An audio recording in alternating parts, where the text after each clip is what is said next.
Module 1: Introduction to Macroeconomics.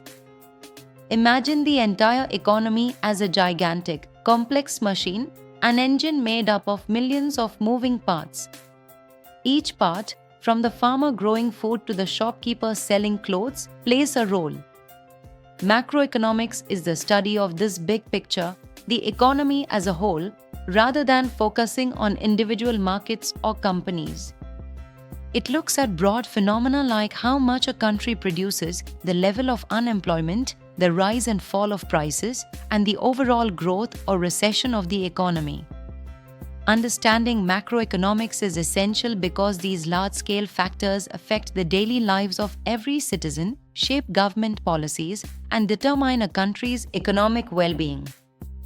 So, what exactly is macroeconomics? While microeconomics studies the choices made by individuals and firms, macroeconomics deals with aggregated economic variables. It answers questions such as what causes unemployment to rise or fall, why prices sometimes go up rapidly in the form of inflation, how a government can boost economic growth, and what happens during a recession. These questions look at the economy-wide performance, the sum of all individual economic activities. To understand macroeconomics better, it helps to visualize how money flows through the economy. Imagine a circle with several participants: households, firms, government, and the foreign sector. Households are individuals and families who supply labor and consume goods and services. Firms are businesses that produce these goods and services and pay wages to workers. The government collects taxes and spends money on infrastructure, social programs, defense, and more. The foreign sector represents other countries with whom we trade goods, services, and capital. This continuous movement of money from one part of the economy to another is called the circular flow of income. Households provide labor to firms and earn wages, then they spend their income on goods and services produced by firms. Firms use this revenue to pay wages, buy raw materials, and invest in growth.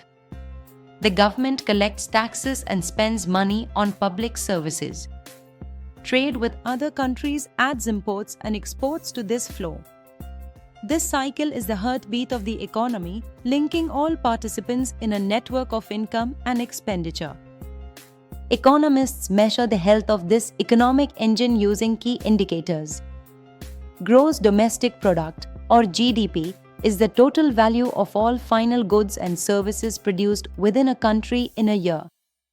It is the most widely used measure of economic output and growth. A growing GDP indicates the economy is producing more, jobs are likely increasing, and incomes may be rising.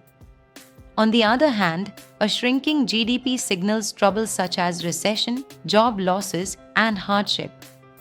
The unemployment rate measures the percentage of people willing and able to work but unable to find jobs. High unemployment is a sign of economic distress, while very low unemployment may lead to labor shortages or inflationary pressures. Inflation is the rate at which general prices rise over time. Moderate inflation is normal in a growing economy, but very high inflation erodes purchasing power, making everyday goods expensive.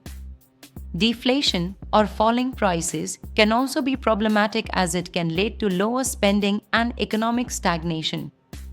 Fiscal deficit and public debt are important too. Governments often spend more than they earn, leading to a fiscal deficit which, over time, adds to public debt and affects a country's financial stability. The role of government in the economy is significant.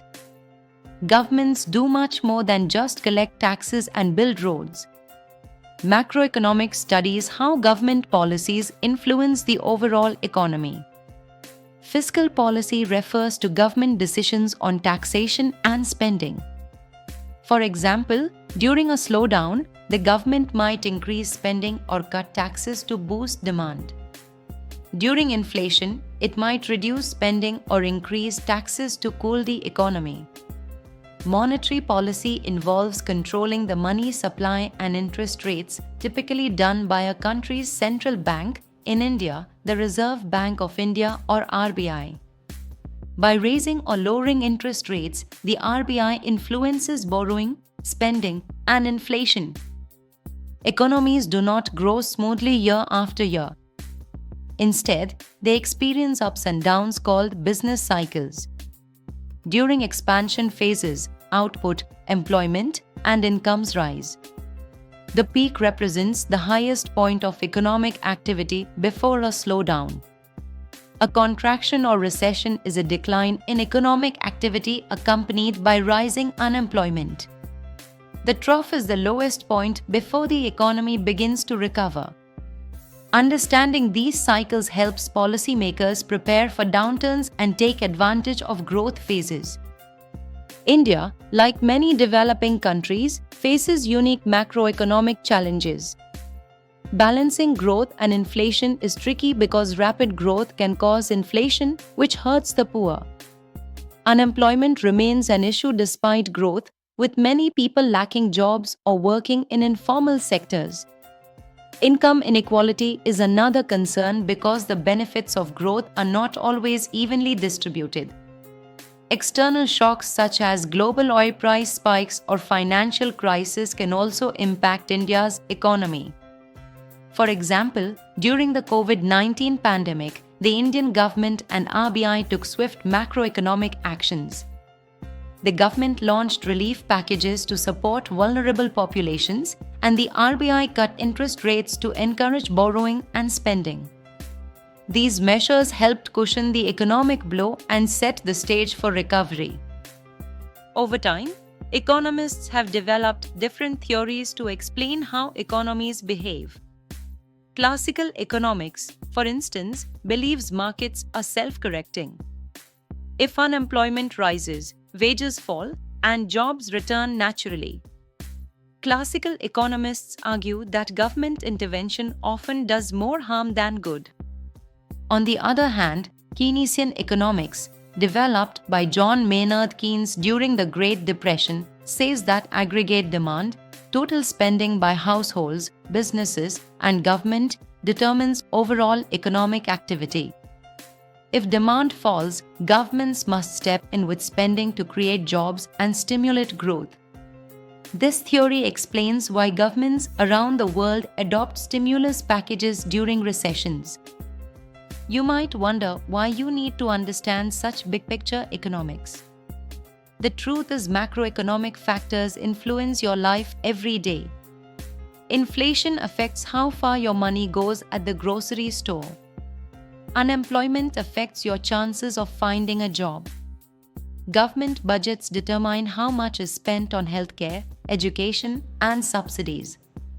Interest rates affect loan and mortgage payments. By understanding macroeconomics, you become better equipped to interpret news, make financial decisions, and participate in civic debates about the economy. In summary, macroeconomics studies the economy as a whole, focusing on aggregate variables like GDP, unemployment, inflation, and growth. The circular flow of income illustrates how money moves among households, firms, government, and foreign trade. Key macroeconomic indicators track economic health and guide policy. Government uses fiscal and monetary policy to manage economic stability and growth. Business cycles show economies naturally fluctuate between growth and recession. Macroeconomic theories offer insights into how economies work and how to address challenges. Ultimately, understanding macroeconomics empowers you to navigate the economic forces shaping your life.